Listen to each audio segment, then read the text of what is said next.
بص، انا عارف اللي هقوله ده اكيد عقلك مش هيستوعبه.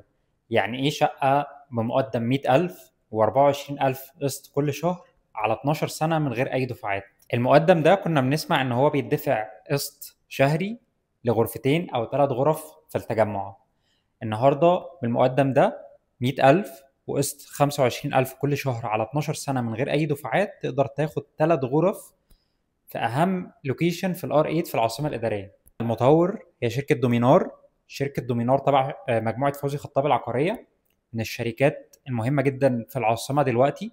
مسلمة أكتر من 250 مشروع سكني ما بين التجمع وما بين المعادي، وليها 3 مشاريع في الحي المالي.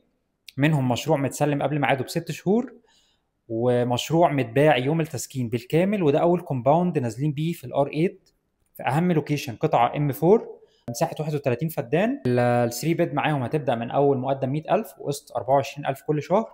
ال2 بيد هتبدأ من أول مقدم 78,000 وقسط 19 أو 20,000 كل شهر لمدة 12 سنة من غير أي دفعات.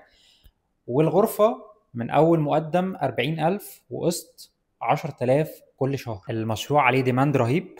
أهم فرصة دلوقتي موجودة يمكن في العاصمة بالكامل كسكني.